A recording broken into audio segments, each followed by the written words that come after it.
কণ আৰু মন। ৰচনা ৰসৰাজ লক্ষ্মীনাথ বেজবৰুৱা।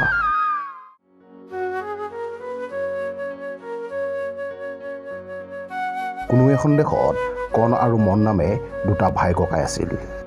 কণ বয়সত ডাঙৰ আৰু টেঙৰ, মন বয়সত সৰু আৰু নিচেই সোজা আছিল। এদিন কণে মনক ক'লে, বোপা, আমাৰ যে বাপতিকলীয়া বস্তুবিলাক আছে সেইবোৰ আমি দুয়োটাই চলিয়ত কৰোঁ আহা। তেতিয়া মনে লাহেকৈ উত্তৰ দিলে, ককাই, তুমি কোৱা কথাটো সঁচা। আমাৰনো বস্তুবিলাক ভিতৰত সোমাই থাকি কি হ'ব, আমি চলিয়তকে কৰোঁ হক আহা।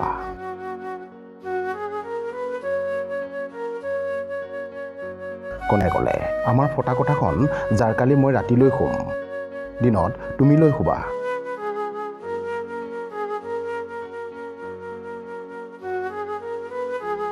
মনে উত্তৰ দিলে, বাৰু।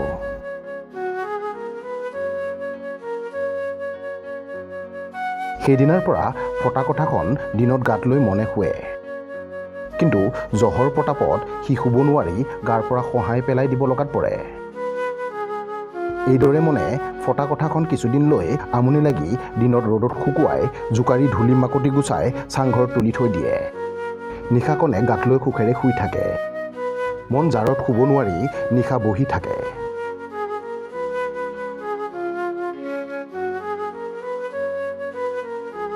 কিছুদিনৰ পিছত আৰু এদিন কণে মনক ক'লে, বোপা, আমাৰ বাৰীৰ যিমানবোৰ গুটি লগা গছ গছনি আছে তাৰ গুৰি ভাগৰ কামৰ ভাৰ তুমি লোৱা আৰু আগৰ ভাগৰ কামৰ ভাৰ মই লওঁ। তেতিয়া মনে ক'লে, বাৰু লোৱা। এইবুলি মনে সেইদিনাৰ পৰা গছৰ তলবিলাক চিকুণাই সাৰ পানী আদি যোগায়। সেই নিমিত্তে অতি সোনকালে গছৰ ফলবোৰ ধৰে। কণে ফলবোৰ নি মহা আনন্দৰে খাই পেলায়।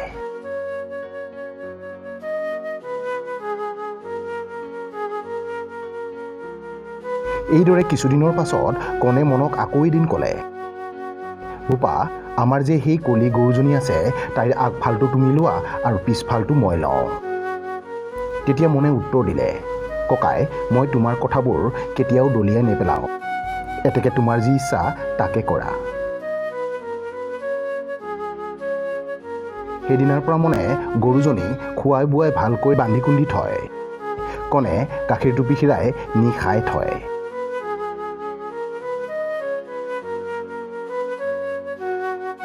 কিছুদিনৰ পিছত এজনী বুঢ়ীয়ে মনৰ দুখ দেখি তাক সুধিলে, তুমি কেলৈ ইমান দুখ সহিছা?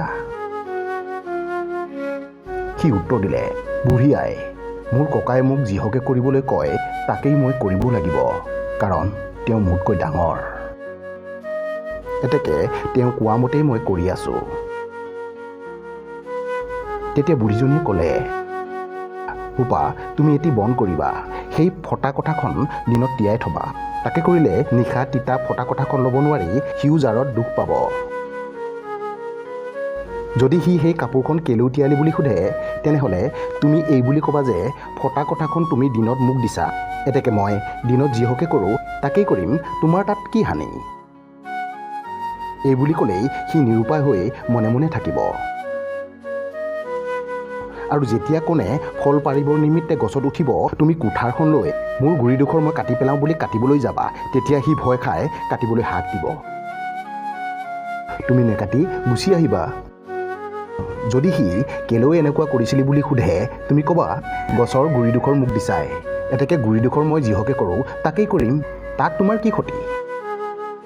আৰু গাইজনী যেতিয়া সি হীৰাবলৈ ধৰিব তেতিয়া তুমি এছাৰি এডাল লৈ তাইৰ কাণে মূৰে কোব ধৰিবা। তেতিয়া সি হীৰাবলৈ আমনি পাই তেনেকুৱা কৰিবলৈ হাক দিব। যদি সি কেলেই তেনেকুৱা কৰিছিলি বুলি সোধে তুমি ক'বা যে মোক মুখৰ আগৰ ফাল দিছাই, এতেকে মই মুখৰ ফালে যিহকে কৰোঁ তাকেই কৰিম, তোমাৰ তাত কি হানি? এই বুলি ক'লেই সি সকলো বুজি তোমাৰ সৈতে আগৰ দৰে চলিব।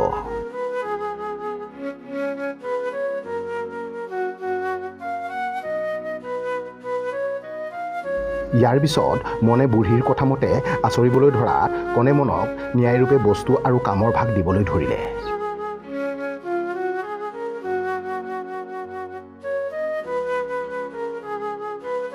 ইয়াৰ পিছত দুয়ো মিলা প্ৰীতিৰে একেলগে থাকিল।